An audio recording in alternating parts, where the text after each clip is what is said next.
Hello friends.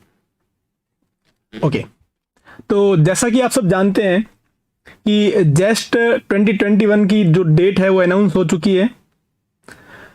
Exam है वो most probable 18 जुलाई से 8 अगस्त के बीच में होगा और इसमें से किसी भी संडे को अपना फिजिक्स का एग्ज़ाम है वो हो सकता है। Okay, good morning Priyanka, good morning Neha, good morning physics. Okay, तो इस वीडियो को शेयर कर लीजिए। तो आप सब जानते हैं कि एग्ज़ाम की डेट है वो अनाउंस हो चुकी है। ओके, और जो पिछली बार अपने जस्ट की एग्ज़ाम की डेट जो अनाउंस हुई थी, तो उससे पहले जो मैं आईएफएस फिजिक्स आपके लिए लेके आया था, जो फिजिक्स 2020 का पेपर हुआ था उसका डिस्कशन। तो जिस किसी को भी वो डिस्कशन देखना है तो इस वीडियो इस लाइव के बाद में आप आराम से उसको देख लीजिएगा। इस बार हम आपके लिए इस वीक हम आपके लिए लेके आए हैं जस्ट 2019 का जो पेपर हुआ था उसका डिस्कशन, जो कि उसका फिक्स टाइम रहेगा 12 PM। ओके, तो ज्वाइन कीजिएगा। तो आज इलेक्ट्रॉनिक्स का पेपर डिस्कशन मैं करूंगा। इलेक्ट्रॉनिक्स के जो क्वेश्चन है जस्ट के अंदर 2019 के अंदर थोड़े कम आए थे, तो इसमें मैंने कुछ क्वेश्चन ऐड कर लिए हैं 2018 के। तो इन दोनों का जो इलेक्ट्रॉनिक्स का जो क्वेश्चन है वो हम डिस्कस करेंगे आज। तो आज तो इलेक्ट्रॉनिक्स का होगा। और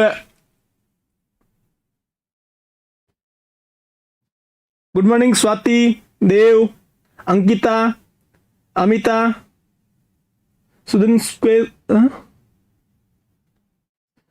चलो मिश्रा जी। ओके, तो शुरू करें। चलो, उससे पहले मैं आपको बता दूं कि जो कल 22 है, तो कल अमृता मैम है वो इलेक्ट्रोमैग्नेटिज्म का जो क्वेश्चन थे 2019 के अंदर वो डिस्कस करेंगे। तो जरूर ज्वाइन कीजिएगा 12 PM। 23 को अपने थर्मोडायनेमिक्स एंड जो स्टैटिकल मैकेनिक्स है इसका पेपर डिस्कशन करेंगे पूजा पाटिल मैम। और 24 को प्रद्युमन दीक्षित सर है वो अपने क्लासिकल मैकेनिक्स का पेपर डिस्कस करेंगे। ओके, 29 का पेपर डिस्कशन रहेगा ये 2019 का है ना। और फिर हमारे पाड़ेकर सर 25 को क्वांटम मैकेनिक्स का पेपर डिस्कस करेंगे। और 26 को पाड़ेकर सर मैथमेटिकल फिजिक्स का पेपर डिस्कशन करेंगे जस्ट, ठीक है। और फिर लास्ट 28 को Shubham Malik sir optics and oscillations का ऑसिलेशन जो क्वेश्चन आए थे वो डिस्कस करेंगे। तो ये टाइम सेव कर लीजिए 12 PM का। और आईएफएस फिजिक्स का जो चैनल है उसको सब्सक्राइब कर लीजिए जिससे कि आपको नोटिफिकेशन मिल जाए अपने डिस्कशन शुरू होने से पहले। ओके, चलिए। गुड मॉर्निंग सिद्धार्थ, लुबना, तालिब।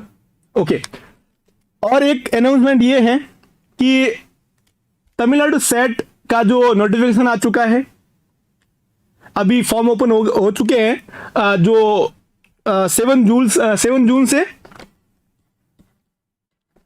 7 जुलाई के बीच में ओपन रहेंगे। ओके, तो आईएफएस फिजिक्स एक बैच स्टार्ट कर रहा है तमिलनाडु सेट के लिए, जो कि 5 जुलाई 2021 से शुरू होगा।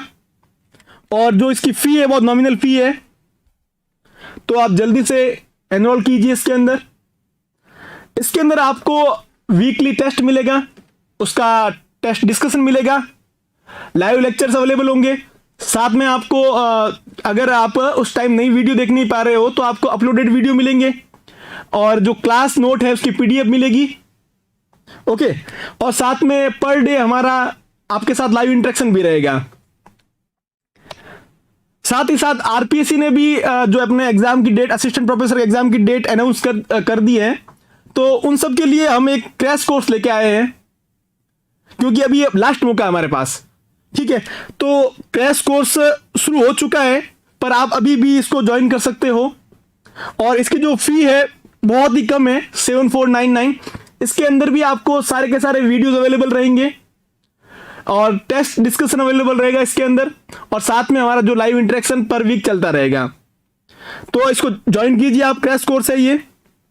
और ये 14 जून से शुरू हो चुका है, और जो इसका सब्सक्रिप्शन है वो एग्जाम, जो लास्ट एग्जाम होगा वहां तक रहेगा।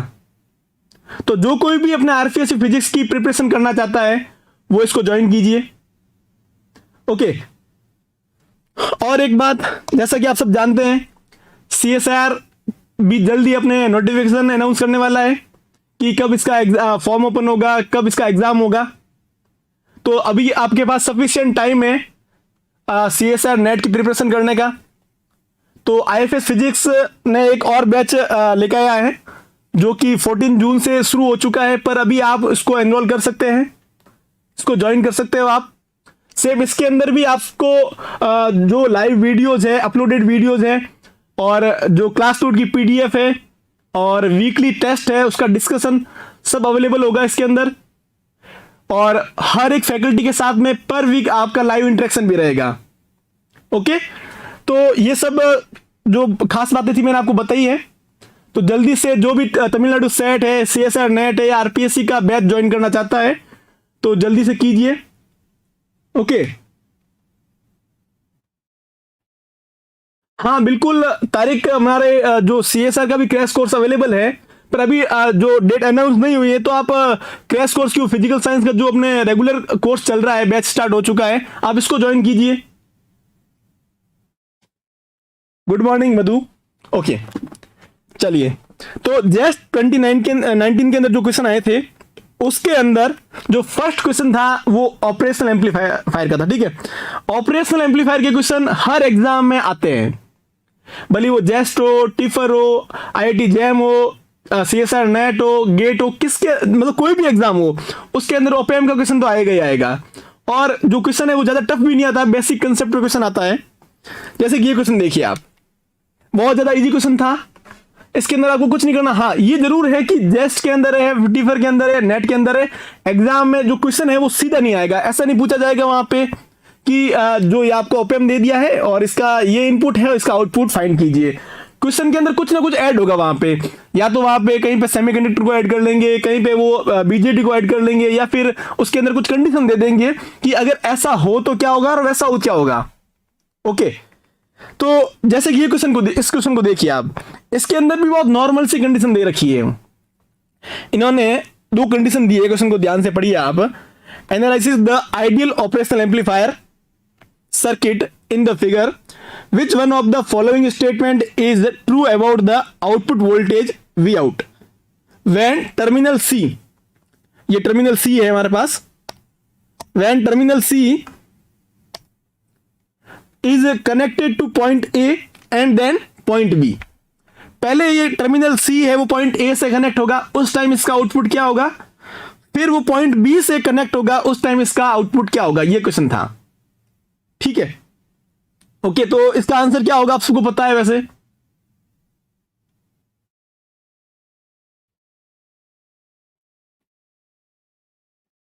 ओके, तो देखिए आपको क्या करना है, फर्स्ट जो इसके अंदर कंडीशन दे रखी है उस कंडीशन को फॉलो कीजिए। पहले आपको क्या करना है, जो टर्मिनल सी है उसको ए से कनेक्ट करना है।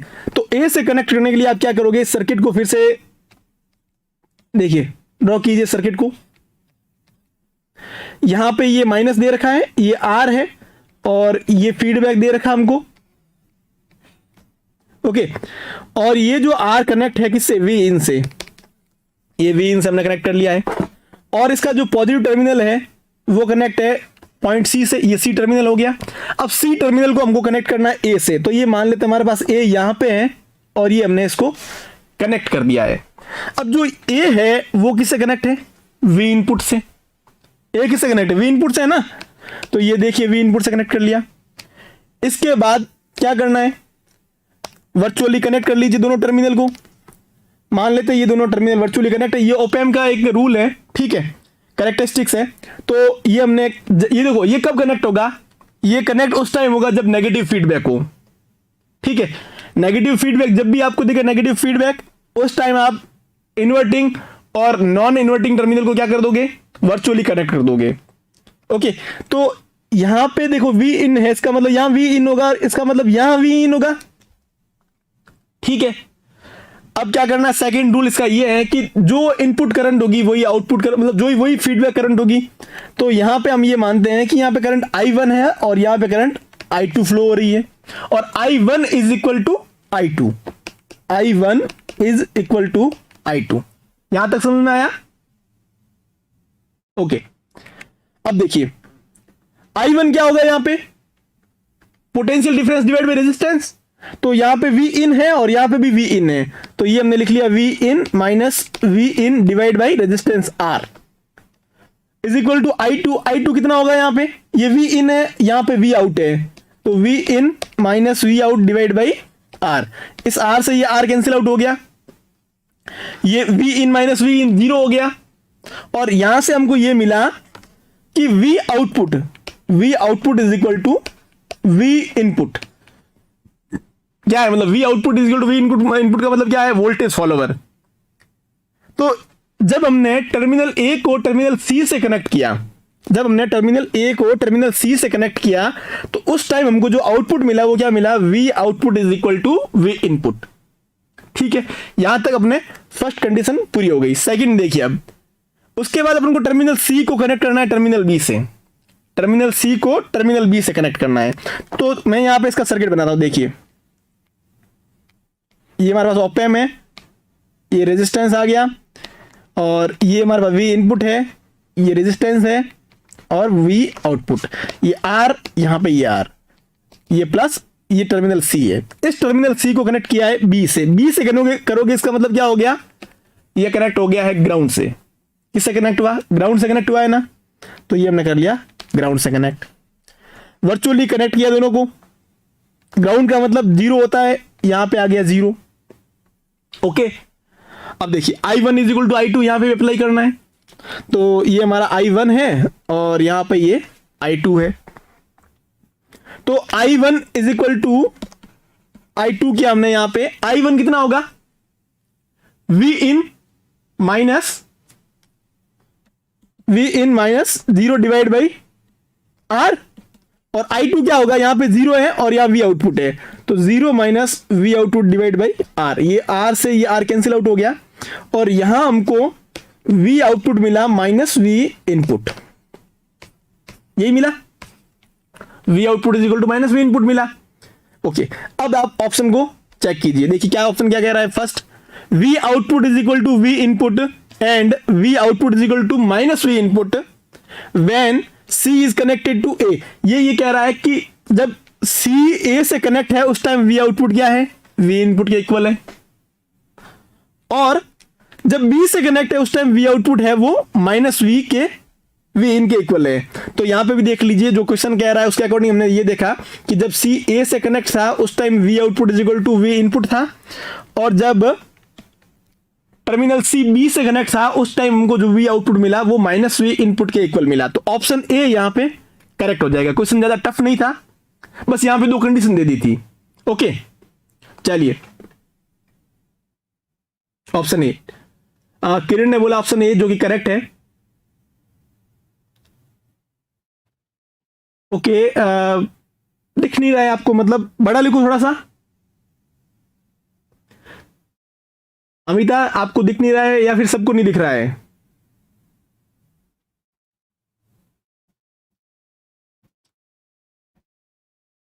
बताइए।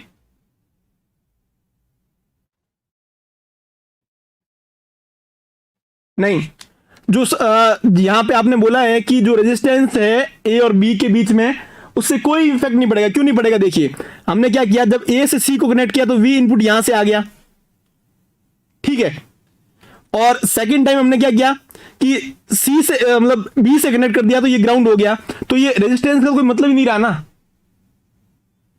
ओके, चलिए नेक्स्ट क्वेश्चन को देखिए। अभी भी आपको नहीं दिख रहा है, चलो मैं नेक्स्ट क्वेश्चन में आपको थोड़ा बड़े लिखूंगा, देखना। ये क्वेश्चन था अपने पास डायोड से।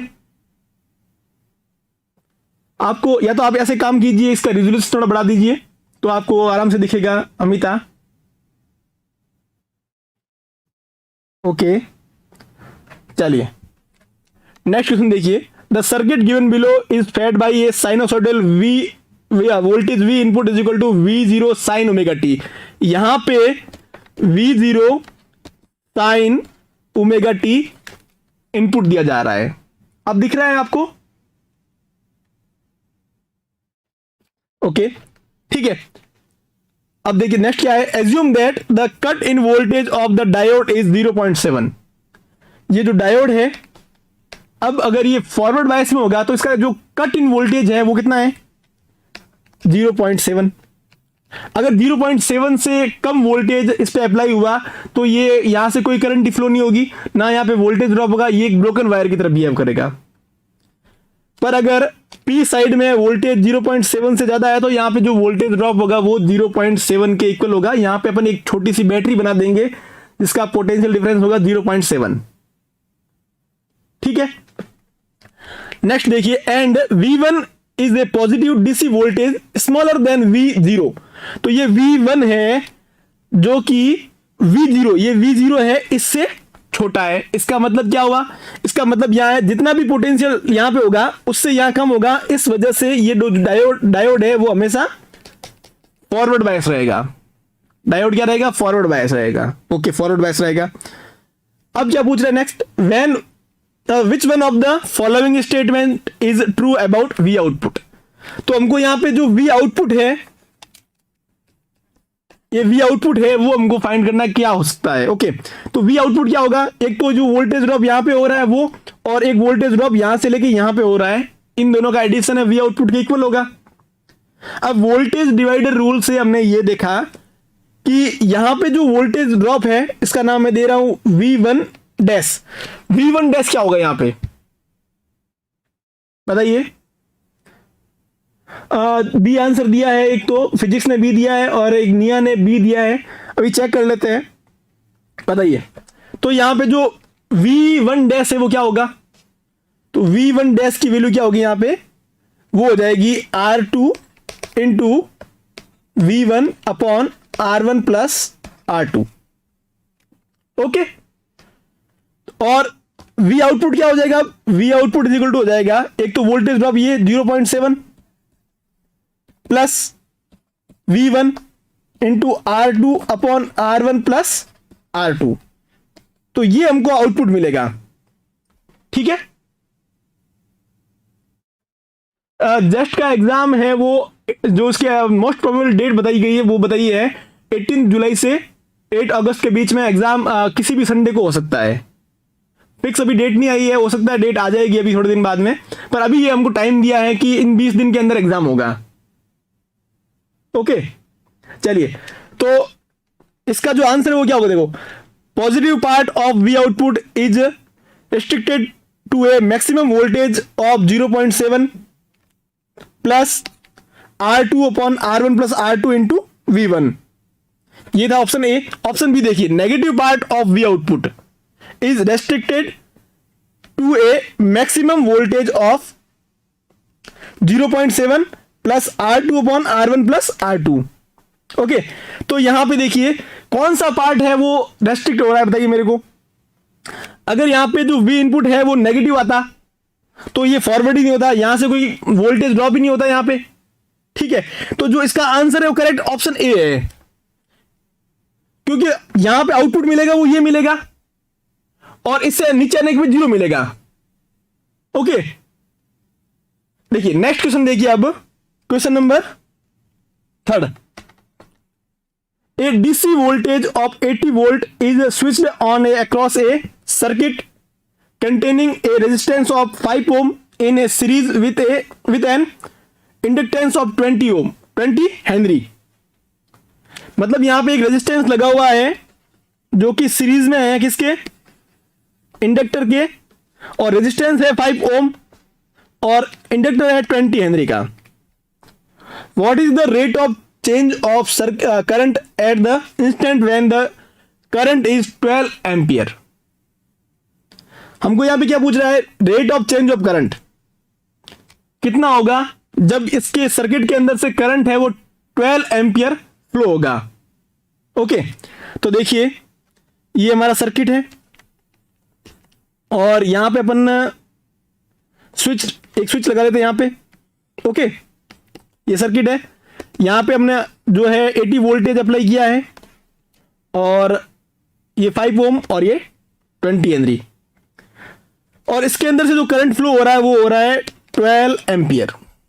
ओके, तो एक बात बताइए मुझे, जब इसके अंदर से करंट फ्लो होगा, ये करंट फ्लो हो रहा है अभी देखिए, तो क्या करेगा, ये जो इंडक्टर है इसके अंदर से एक इंड्यूस करंट फ्लो होगा यहां से, जो कि जो करंट फ्लो हो रहा है उसके ऑपोजिट डायरेक्शन में होगा। ठीक है, तो यहां पे इंड्यूस करंट की डायरेक्शन ये होगी, आई नाम देते हैं इसको। अब इंड्यूस करंट किसकी वजह से फ्लो होगा, यहां पे इंड्यूस ईएमएफ की वजह से। अब करंट अगर इस डायरेक्शन में फ्लो हो रहा है तो इंड्यूस ईएमएफ किधर होगा, ये प्लस होगा या माइनस होगा। ओके, ये इंड्यूस ईएमएफ होगा। तो यहां पे जो वोल्टेज ड्रॉप होगा वो कितना होगा, रेजिस्टेंस में वोल्टेज ड्रॉप कितना हो सकता है, आर इंटू आई। आई क्या है, यहां पे करंट फ्लो हो रहा है, और इस इंडक्टर पे वोल्टेज ड्रॉप क्या होगा, एल डी आई अपॉन डी टी। डायरेक्शन कौन सी है, इधर प्लस ये माइनस। ओके,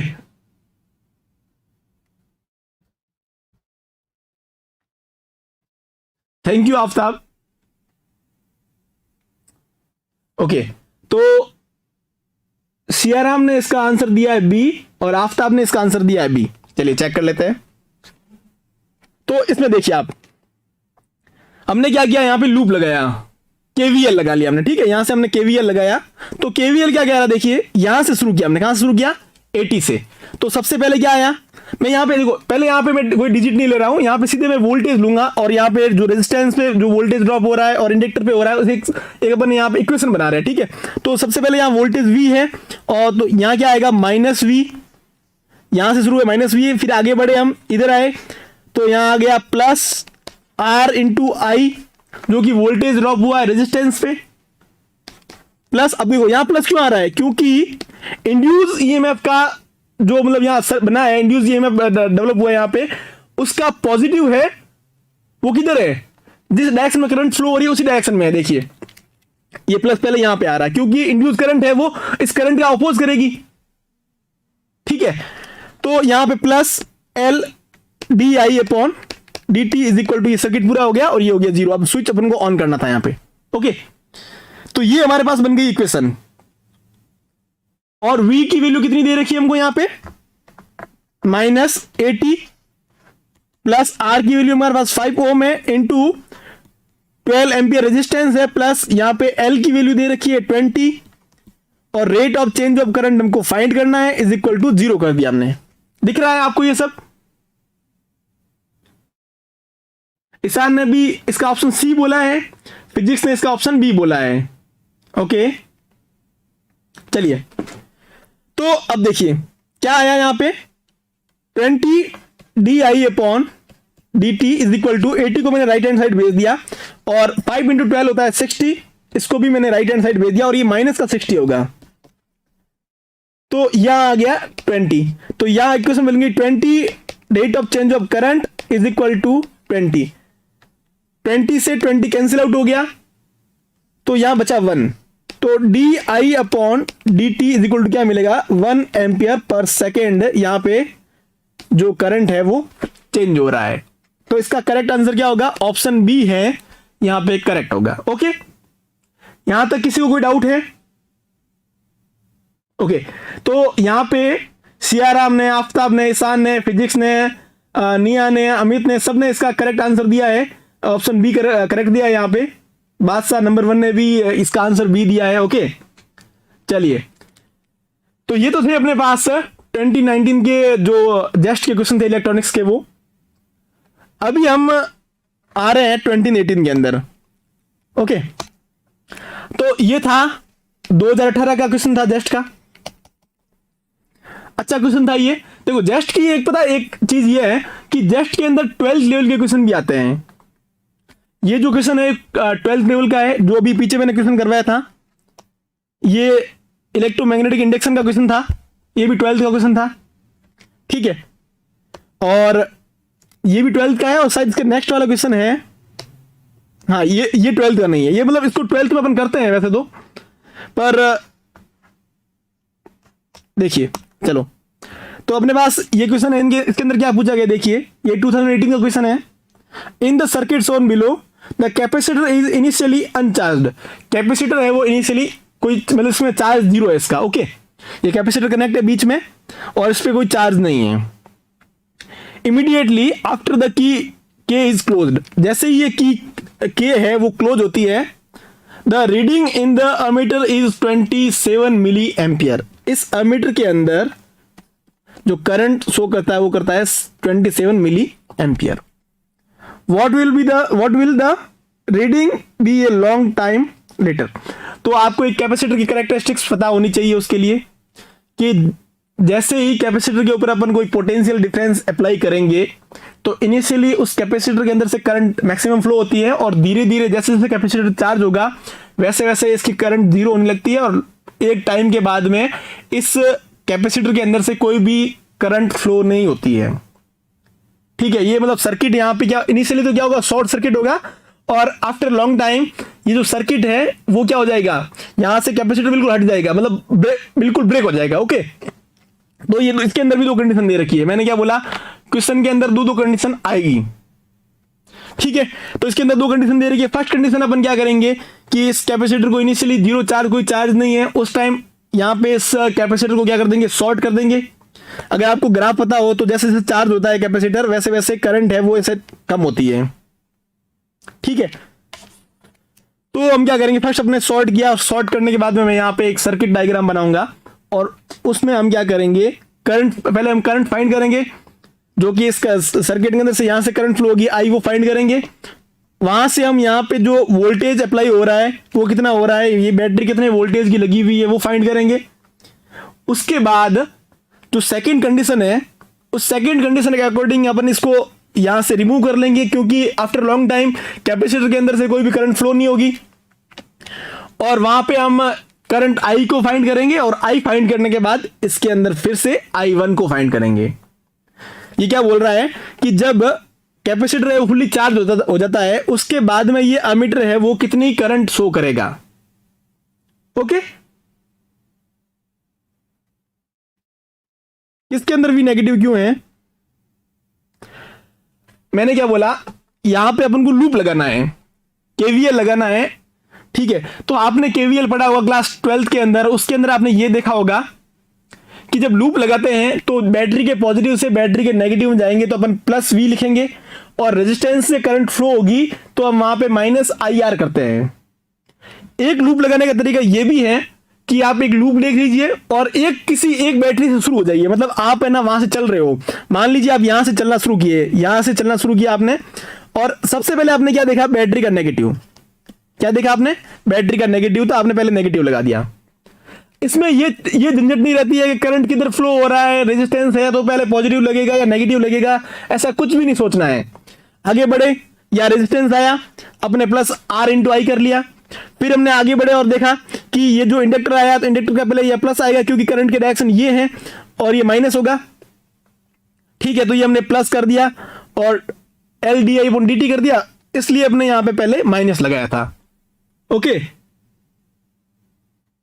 ऐसा समझ में आया आपको। एक किसने पूछा था ये, हाँ देव कुमार।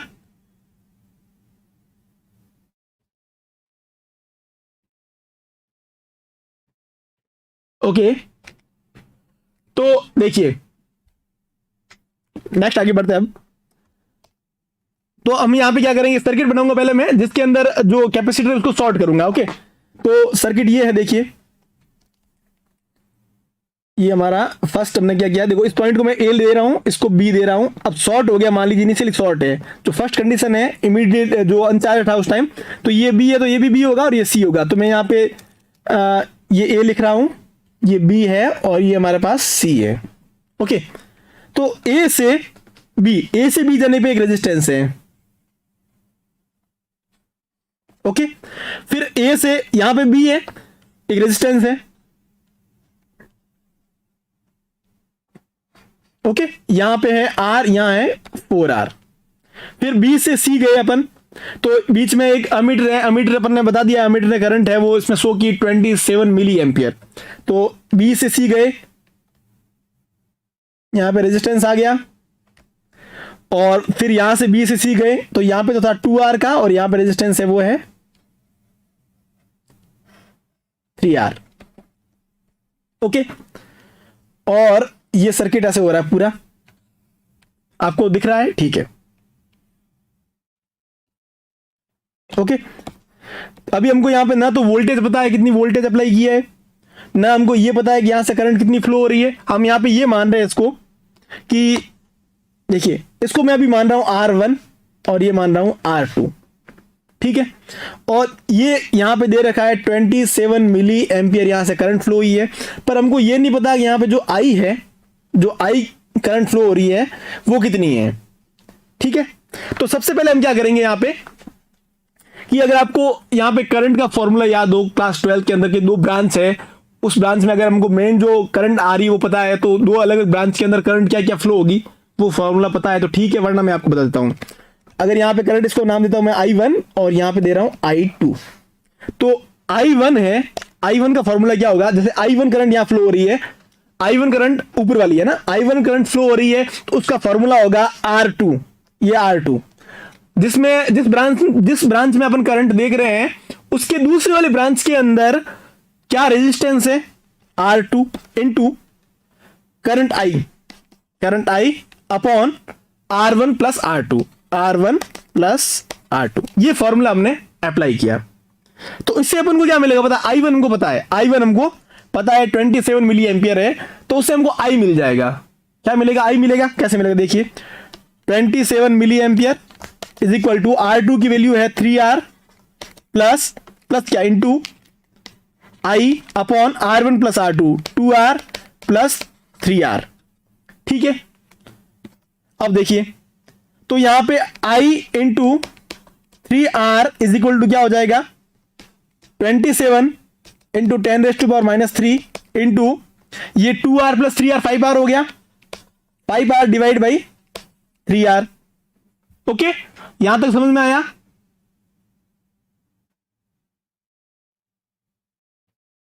ओके, बादशाह नंबर 1 ने बोला है कि आप सेकंड वाले, अभी जो मैंने बताया उस मेथड से कर रहे हो आप?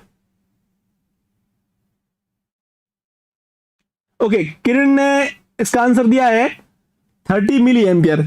ओके, देख लेंगे क्या आ रहा है। तो ये R से R कैंसिल आउट हो गया, ठीक है। और यहां पे देखिए, एक मिनट, मैंने यहां पे 3R पहले कर लिया है क्या, तो 5 3R मैंने ले लिया था, तो R से ये R कैंसिल आउट हो गया, और ये 3 से कैंसिल आउट हो गया यहाँ पे 17, तो यहाँ आ गया 9, और 9 इंटू 5 हो गया 45।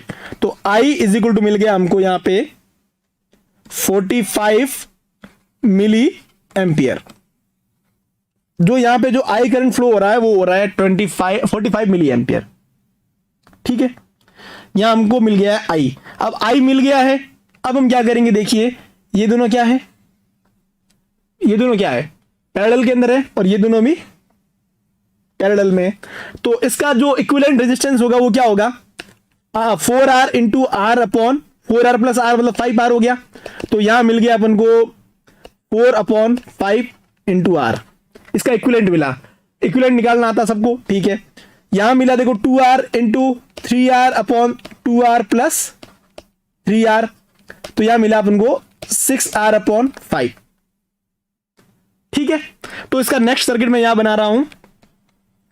एक अपन को मिला 4R अपॉन 5, दूसरा हमको मिला यहां पे 6R अपॉन 5, और अभी हमको वोल्टेज पता नहीं है कितना वोल्टेज अप्लाई किया हुआ है।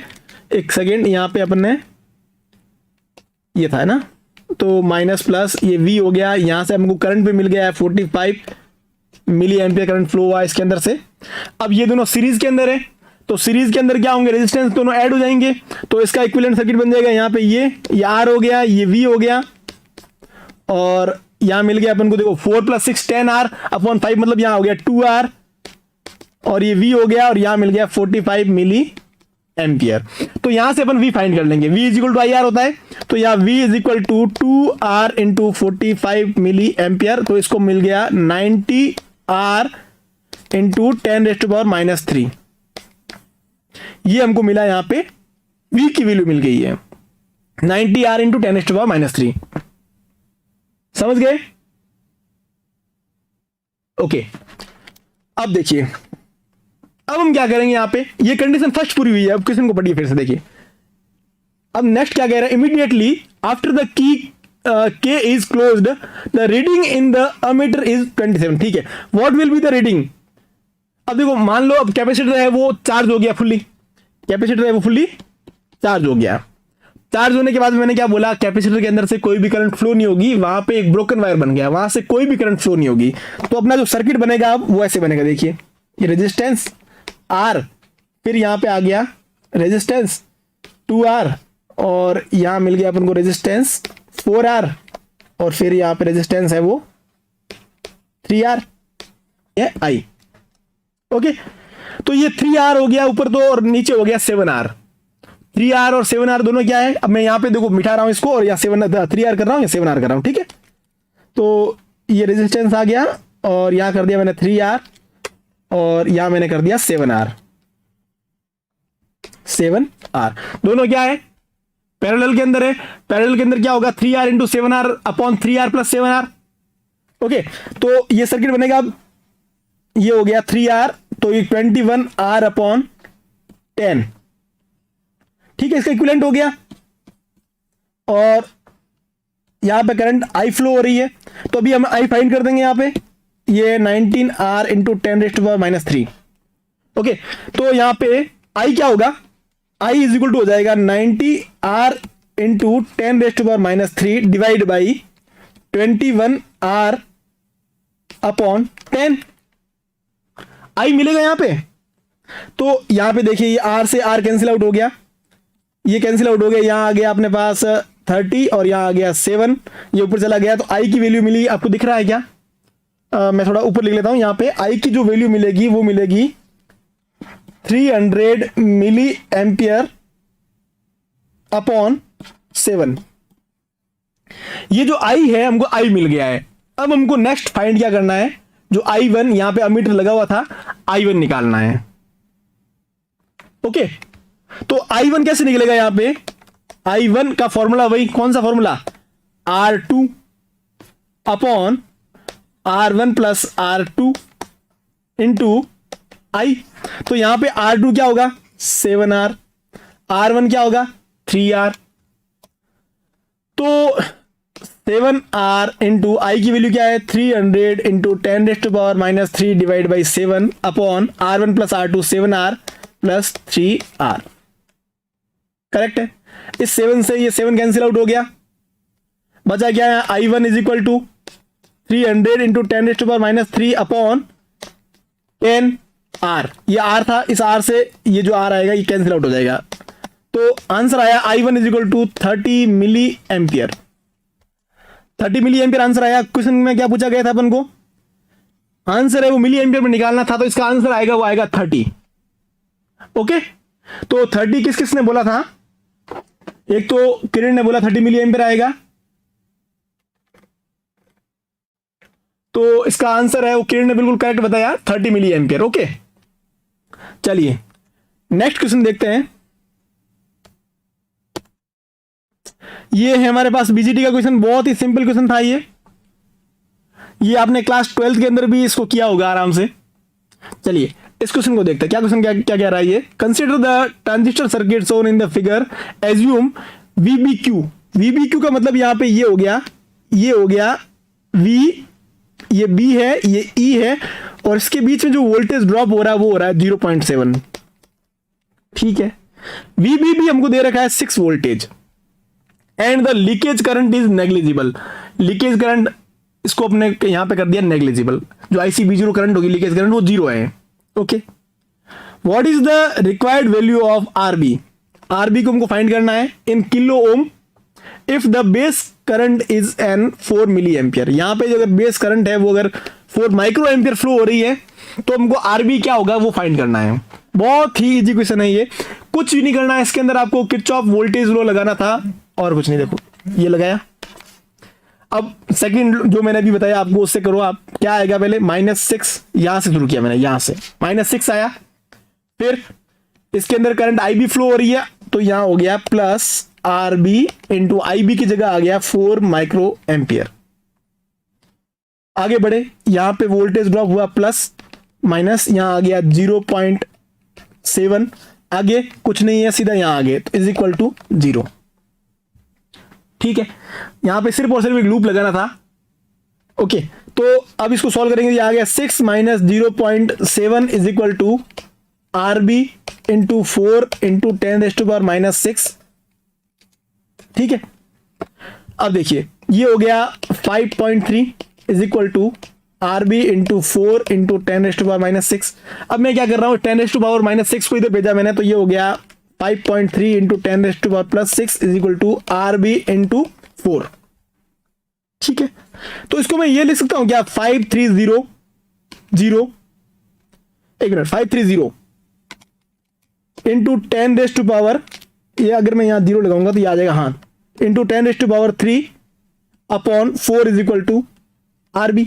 तो यहां से अपन को RB की वैल्यू किलो ओम में मिल जाएगी, और डिवाइड कर लीजिए कितना आया, देखो 4 1 जा 4 और फिर बचा 1, तो ये हो गया 3, उसके बाद में 12 था, एक बचा, और तो यहाँ 10 मतलब 2 और ये 5, तो इसका आंसर आएगा RB is equal to 1325 kilo ओम।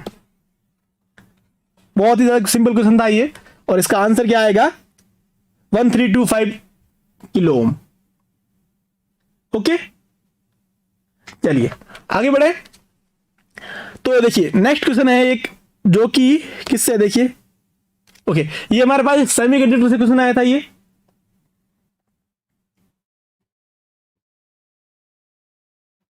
कौन सा वाला, ये वाला क्वेश्चन, जो अपने पास सेमीकंडक्टर के जो क्वेश्चन आते हैं ना, लगभग ऐसे ही होते हैं। उसके अंदर या तो आईसी पूछेंगे, या अपन को आई पूछेंगे, या फिर वीसी पूछेंगे, या फिर यहाँ पे पावर डिस्ट्रीब्यूशन कितना है वो पूछ लेंगे।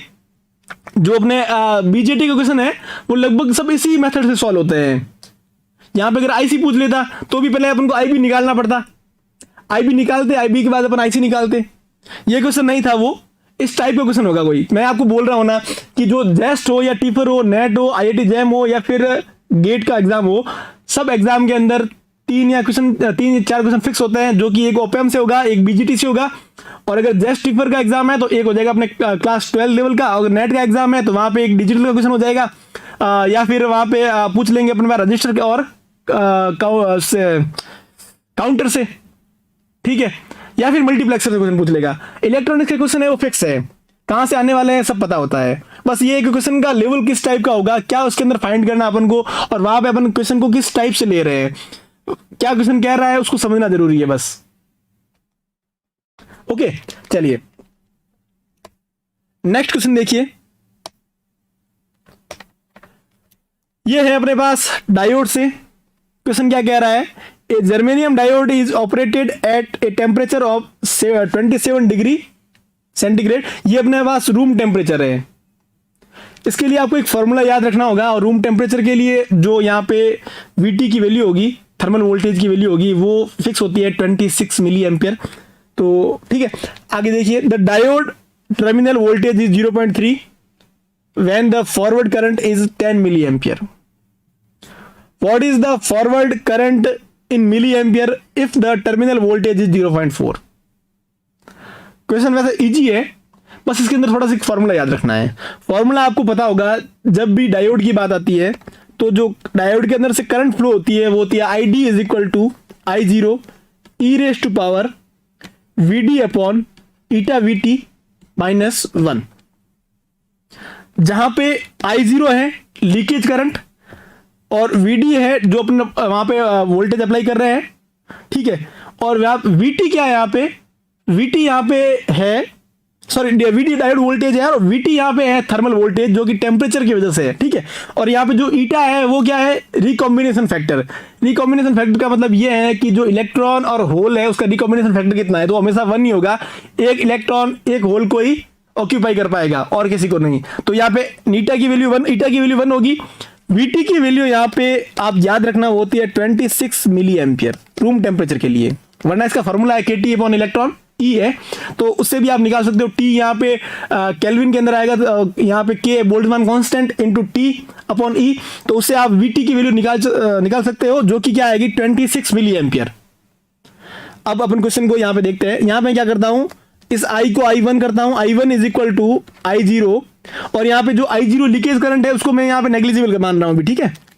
तो I is equal to I0, यहाँ आ गया e raise to power VD upon eta VT minus I0 को 0 मान रहा हूं अभी मैं। तो इक्वेशन हो गई हमारे पास ये वाली, ठीक है। अब देखिए,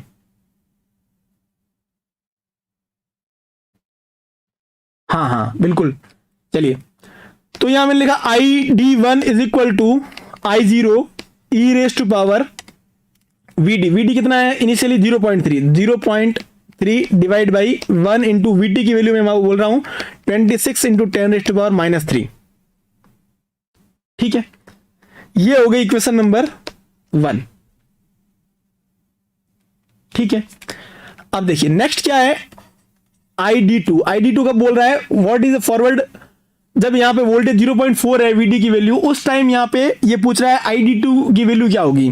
तो ID2 इज इक्वल टू हो जाएगा I0 e raise to power 0.4 divide by 26 into 10 raise to power -3, equation number 2। अपन को निकालना है ID2 की वैल्यू निकालनी है, तो क्या करते हैं, इक्वेशन 2 डिवाइड बाई इक्वेशन 1 कर लेते हैं। इक्वेशन 2 डिवाइड बाई इक्वेशन 1, तो ये हो गया ID2 upon ID1 is equal to I0 e raise to power 0.4 divide by 26 into 10 raise to power -3 upon I0 e raise to power 0.3 divide by 26 into 10 raise to power -3। I0 से I0 cancel out हो गया। ID1 की value हमको दे रखी है, वो है 10 milli ampere. ID1 की वैल्यू कितनी दे रखी है, 10 milli ampere.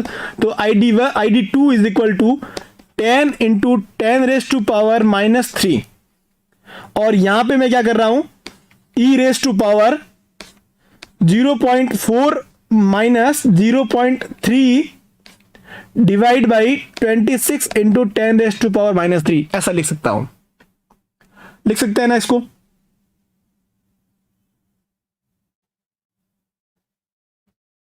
Okay sir, milli ampere नहीं है, सॉरी। ओके मिली एम्पियर नहीं, मिली वोल्टेज है ये, हाँ ये मिली एम्पियर नहीं होगा, मिली वोल्टेज होगा, सॉरी वो मिली वोल्टेज है।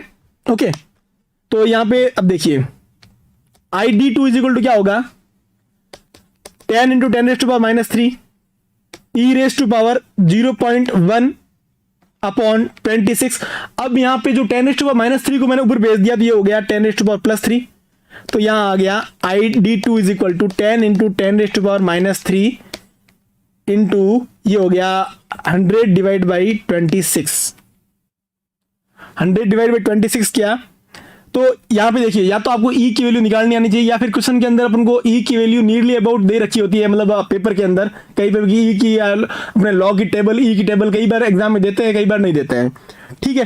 तो जो ई है 100 डिवाइड बाई 26, इसको मैंने यहाँ कैंसिल आउट किया, दिया आया देखो 26 इंटू 3 हो गया 78, ये 3 पॉइंट बचा 22, तो ये हो गया 8, लगभग 3.8 के आसपास ई रेज टू पावर आ रहा है ये।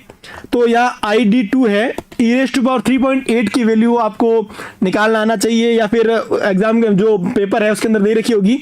तो इसकी जो वैल्यू होती है वो होती है लगभग 46.8 के आसपास, और यहाँ पे दे रखा अपन को इंटू 10 रेज टू पावर -3। तो आप इसको सॉल्व करोगे तो ये आएगा 468 milli ampere, 468 milli ampere ID2 की वैल्यू होगी।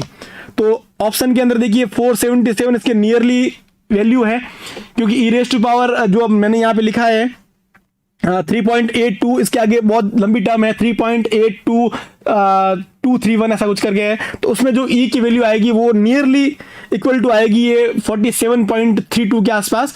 तो उसको अपन 10 से मल्टीप्लाई करेंगे तो इसका जो आंसर आएगा वो आएगा 477.3। तो इसका जो करेक्ट आंसर होगा मिली एम्पियर के अंदर वो क्या होगा, 477.3। ऑप्शन ए यहां पे करेक्ट हो जाएगा, ठीक है। श्रीकांता ने इसका ये बोला है कि VT है तो एम्पियर में नहीं आएगा, बिल्कुल करेक्ट है, वो फ्लो में मैंने निकल गया कि जो मिली एम्पियर बोल दिया मैंने, यहाँ मिली वोल्टेज होगा, ठीक है। क्या ओमकार आपको क्या कहां पे समझ में नहीं आया?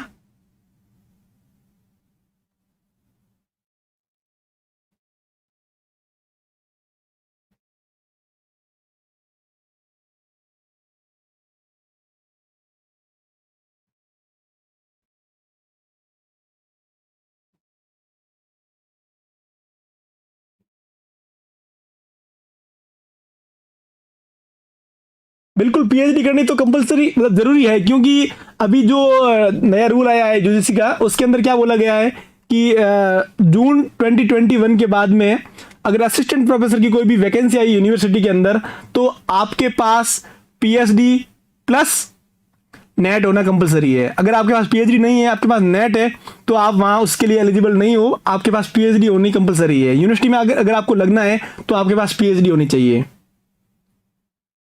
ताराचंद यादव, पीएचडी बहुत जरूरी है अभी 21 के बाद में, क्योंकि अब सिर्फ नेट से काम नहीं चलने वाला है। नेट के साथ में अगर पीएचडी होगी तो ही आप यूनिवर्सिटी में लग पाओगे, वरना नहीं।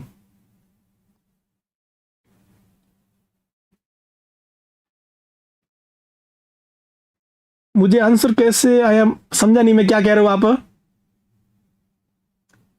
देखो ई की जो ई की पावर आप एक बार कैलकुलेटर में कैलकुलेट करके देखिए। ई रेस टू पावर 3.825 किसके इक्वल आ रहा है, उसको 10 से मल्टीप्लाई कर लीजिए, इसका आंसर आ जाएगा 477.3। ओके, तो ये अपने क्वेश्चन थे इलेक्ट्रॉनिक्स के 2019 के और 2018 के। इसके अंदर आपको कोई डाउट है अभी तक, या किसी टॉपिक को और वापस समझना है तो आप मेरे को बताइए।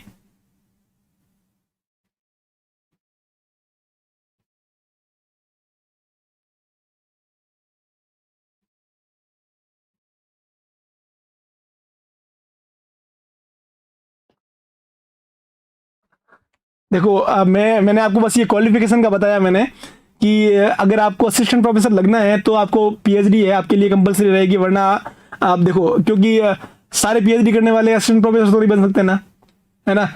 वो तो उसके बाद भी इंटरव्यू वगैरह होते हैं, अप्लाई करना होता है। तो क्वालिफिकेशन का मैंने आपको बताया है कि अगर आपको असिस्टेंट प्रोफेसर बनना है तो वहां पे आपको नेट प्लस पीएचडी कंपलसरी है। ठीक है। अब पीएचडी है वो हर साल कम से कम 10,000 लोग पीएचडी करते हैं, पर 10,000 वैकेंसी आती नहीं है।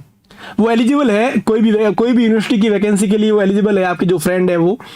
पर अगर आपको असिस्टेंट प्रोफेसर बनना ही है तो आपको पीएचडी कंपलसरी रहेगी। ओके,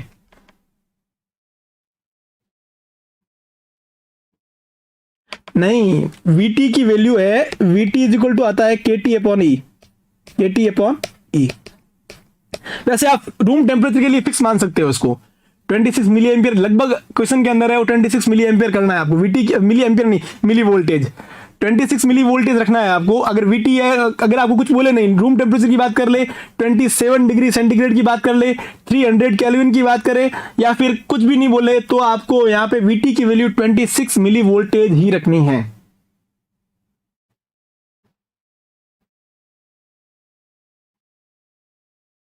ट्वेंटी सिक्स बोला मैंने, 20 नहीं बोला, 26 बोला। ये देखो, वीटी इज 26 मिली वोल्टेज है।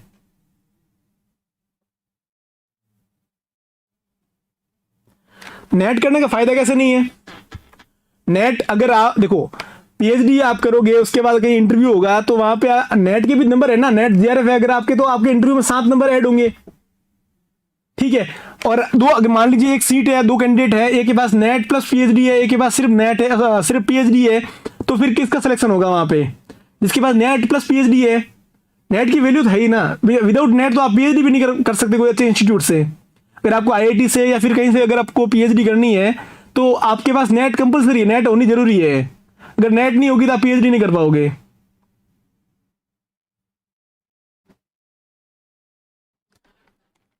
वीडी 26, जो वीटी इज इक्वल टू है 26 मिली वोल्टेज, वो मैंने यहाँ पे पुट कर लिया। देखो 26 मिली वोल्टेज, 26 इंटू 10⁻³ अप्लाई कर दिया यहाँ पे।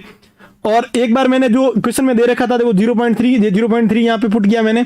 नेक्स्ट क्वेश्चन कह रहा है जब 0.4 होगा तो यहाँ पे ID2 की वैल्यू क्या होगी, तो अपन ने ID2 अपन ID1 कर लिया। ठीक है, ई रेस टू पावर में 0.4 मैंने 0.3 कर लिया, 0.1 बचा। अब 26 मिली था, मिली को ऊपर भेज दिया मैंने, तो 0.1 इंटू 10⁻³ हो गया। उसके जगह यहाँ पे आ गया 100 डिवाइड बाई 26, तो 100 को अगर 26 से डिवाइड करेंगे तो इसका जो आंसर आएगा वो आएगा 3.82538 करके आएगा। तो ई रेस टू पावर 3.82538 जो आता है ना, वो इक्वल होता है 46 या 47 के आसपास होता है। उसको अपन 10 से मल्टीप्लाई करेंगे, जो 10 इंटू 10⁻³ से, तो हमको ये आंसर मिलेगा। Okay, hello Narendra.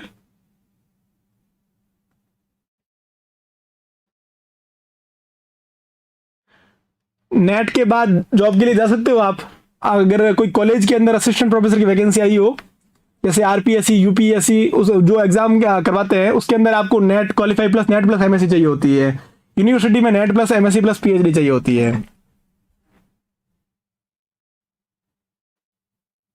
तो वहां पे केटी की जगह, टी की जगह 273 प्लस, अगर 30 डिग्री होगा यहाँ पे तो यहाँ आ जाएगा 273 प्लस 30 इंटू के अपॉन 1 पॉइंट जो भी है वैल्यू कर पुट करके जो वी की वैल्यू मिलेगी यहाँ पे वो अलग मिलेगी।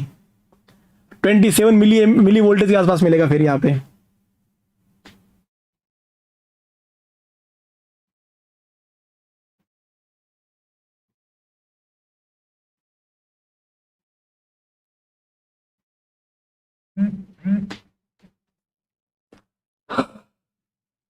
देखो जॉब की सिक्योरिटी तो किसी में भी नहीं है। अगर आपने बीएससी कर ली उसके बाद आपको मतलब लग जाएगा कि आपकी जॉब लग जाएगी, पक्का है। आपको उसके लिए एग्जाम फाइट करना होगा, ठीक है। जॉब की सिक्योरिटी कहीं है ही नहीं अभी, ना बीएससी के बाद है ना एमएससी के बाद है। और वैसे आपको अगर नेट क्वालिफाई हो तो आप यूपीपीएससी है, आरपीएससी है, जो असिस्टेंट प्रोफेसर की वैकेंसी निकालती है उसमें आप अप्लाई कर सकते हो। एग्जाम देके पास हुई है आप। सिर्फ ये कंपलसरी किया है यूनिवर्सिटी के लिए पीएचडी का। ओके,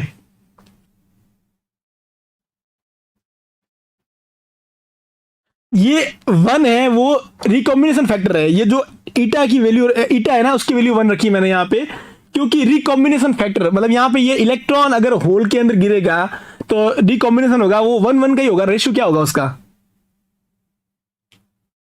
ईटा की वैल्यू 1 ही है ना यहाँ पे। तो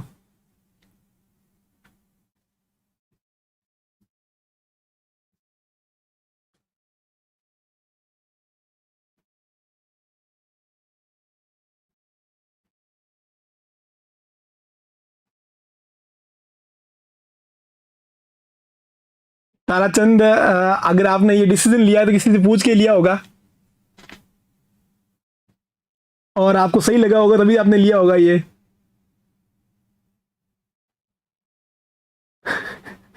ओके, चलिए फिर अपनी क्लास को यहीं पे खत्म करते हैं हम। हाँ, आज इतना ही है। कल से इस वीक के अंदर जस्ट के मतलब जो भी आपको बता दूं एक बार फिर से। देखिए कल अपने 12 बजे क्लास है, वो है अमृता मैम की। इलेक्ट्रोमैग्नेटिज्म के जो क्वेश्चन आए थे इसके अंदर जस्ट के अंदर वो डिस्कस करेंगे मैम। और फिर 23 को पूजा पाटिल मैम डिस्कस करेंगे अपने स्टैटिकल एंड थर्मोडायनेमिक्स के जो क्वेश्चन आए थे वो 12 बजे। 24 को अपने क्लासिकल मैकेनिक्स के क्वेश्चन डिस्कस करेंगे अपने प्रद्युमन सर। 25 और 26 को पार्टिकल सर है, वो क्वांटम मैकेनिक्स और मैथमेटिकल फिजिक्स के जो क्वेश्चन आए हैं वो डिस्कस करेंगे। और 28 को ऑप्टिक्स एंड ऑसिलेशंस के क्वेश्चन डिस्कस करेंगे हमारे शुभम मलिक सर। तो आप ये टाइम सेव कर लीजिए 12 PM का, और अपना जो चैनल है उसको सब्सक्राइब कर लीजिए जिससे कल आपको नोटिफिकेशन मिल जाए। और हमारी जो रेगुलर क्लासेस चलती रहती है, वैसे आपने अभी जस्ट पार्टिकल सर की क्लासेस खत्म हुई है मैथमेटिकल फिजिक्स की।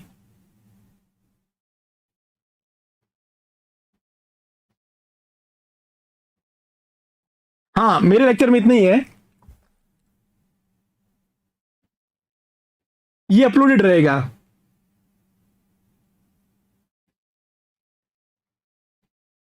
इलेक्ट्रॉनिक सीरीज मेरे लेक्चर्स आ गए थे बहुत सारे, फिर प्रशांत सर ने शुरू कर लिया।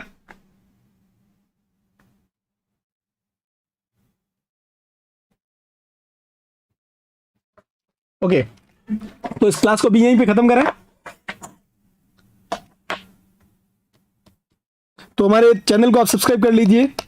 और आरपीएससी फिजिकल साइंस अपने जो सीएसआर नेट का अगर किसी को कोर्स लेना है तो आप ज्वाइन कीजिए हमको आईएफएस फिजिक्स को।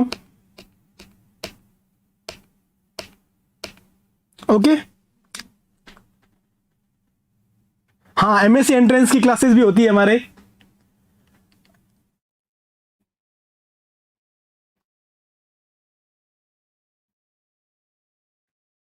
वो सिर्फ ऑनलाइन रहेंगे। सॉरी, वो जो लाइव आपने अगर उनको अटेम्प्ट किया है तो ही रहेगा, वरना आपके पास अवेलेबल नहीं रहेंगे वो, क्योंकि हमने पहले ही बोल दिया था कि लेक्चर, रिकॉर्डेड लेक्चर अवेलेबल नहीं रहेंगे, वो सिर्फ लाइव रहेंगे। अगर लाइव अगर आपने देखा होगा तो बढ़िया है, वरना कोई ऑप्शन नहीं है आपके पास।